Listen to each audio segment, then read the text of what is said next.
ഏയ് ആരാ എന്തോ ഇതിന്ന് ഇങ്ങനെ ഒന്ന് നോക്കട്ടെ. ഇങ്ങനെ വിടാ, പേടിയാ. നാട്ടുകാരോ കല്ലെറിഞ്ഞിട്ടുണ്ടെന്ന് തോന്നുന്നില്ല. ഇങ്ങനെ വന്നേ, വിടാ. ചോദിക്കട്ടെ, നീ എന്ത് തിന്നുന്നേ? ആവശ്യമില്ലാത്തൊക്കെ എടുത്ത് തിന്നുവാണോ? ആവശ്യമില്ലാത്തൊക്കെ എടുത്ത് തിന്നുവാണോ? ഇത് മീനിൻ്റെ മുള്ളാണോടാ ഇത്? കുഞ്ഞിന് ഇത് മീനൊക്കെ കിട്ടിയല്ലോ. ചാച്ചി തിന്നെ. അതിൻ്റെ ഒരു കൂട്ടുകാരുണ്ടല്ലോ, അവൻ തൊട്ടപ്പുറത്താണ്. ഇന്ന് ഫുഡ് കിട്ടി. ഫുഡ് കൊടുക്കാൻ വന്നപ്പോൾ നീ അവിടെ ഇല്ലാന്ന്. നമുക്ക് വലിയ കുഴപ്പമൊന്നുമില്ല അല്ലേ, നമ്മൾ അത്യാവശ്യം ഹെൽത്തിയാണ്.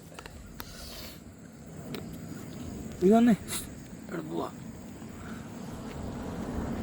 വോട്ടില്ലാത്തതുകൊണ്ട് നിനക്ക് വലിയ പ്രസക്തി ഇല്ല ഇവിടെ അല്ലേ? അല്ല, നിനക്ക് വോട്ട് ചോദിക്കാൻ. എന്നോട് വോട്ട് ചോദിക്കാനായിട്ട് വോട്ടില്ലല്ലോ, എന്ത് ചെയ്യും?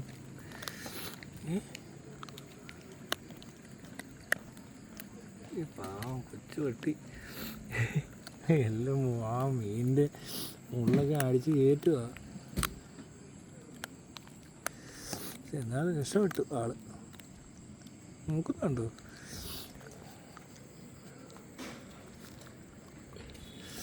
ഇങ്ങനെ ആർക്കെങ്കിലും വേണേൽ നമുക്ക് വീട്ടിലെത്തിക്കാം. പക്ഷേ ഇപ്പോൾ ആർക്കും പട്ടിയൊന്നും വേണ്ടല്ലോ അല്ലേ?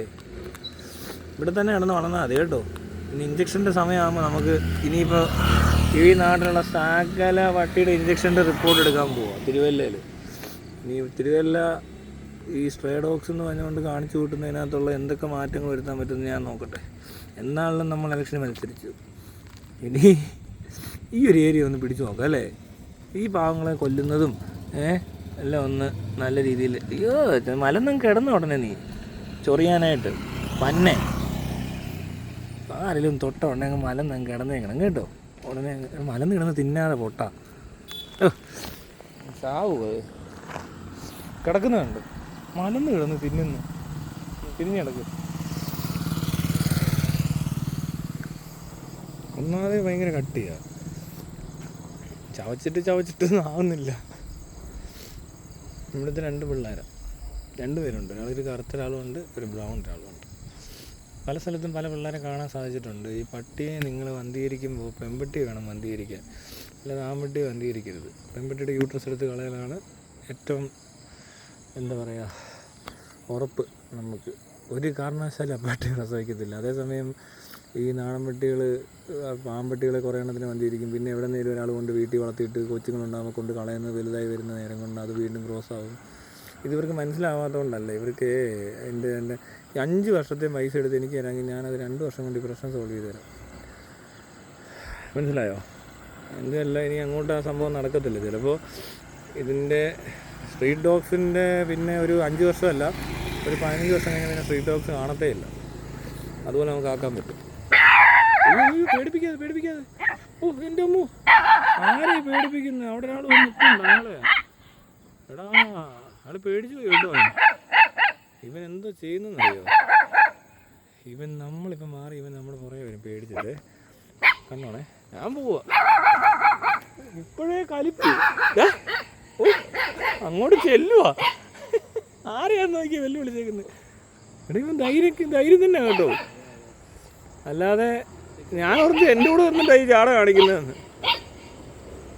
അത് പേടിച്ചിരിക്കുവോ അവിടെ? അതിന് കാര്യം മനസ്സിലായെന്ന് തോന്നുന്നു. ഏതോ പൊട്ടക്കൊച്ചാ, ഒന്നും ചെയ്യണ്ടെന്ന് വിചാരിച്ചിട്ടാ. അതുങ്ങളൊന്നും ഉപദ്രവിക്കത്തൊന്നുമില്ല, ഇത് കുഞ്ഞായതുകൊണ്ട്. നോക്കാം. ഓ, അങ്ങനെയാണെ നേരത്തെ കിട്ടിയേനെ അല്ലേ? കമ്പനിയായി. പുള്ളി വിളിച്ച് വരുത്തിയതാ കേട്ടോ. അത് ആൺപട്ടിയാണ്. അയ്യോ, അത് പെൺപട്ടിയാന്ന് തോന്നുന്നു. പെൺപട്ടിയാ കേട്ടോ. ഇവിടെ ഒരു പോക്സോയ്ക്കുള്ള സാധ്യത കാണും. കണ്ടോ? പെൺപട്ടി ആയതുകൊണ്ടാവും വെറുതെ വിട്ടെന്ന് തോന്നുന്നു. നോക്കിട്ടേ, അതാ പെണ്ണാണോ? ഞാൻ ശ്രദ്ധിച്ചില്ല ഞാനത്. അല്ല, ആൺപട്ടിയാണല്ലോ. അപ്പോൾ കുഴപ്പമില്ല. ഇമാര് വലിയ പീഡോഫീലിയ ടീമെല്ലാം ആണോ? എപ്സ്റ്റീൻ ഫയൽസൊക്കെയാണോ ഇവിടെ നടക്കുന്നത്? ഓ, ഇവർക്ക് പിന്നെ അങ്ങനൊന്നുമില്ല.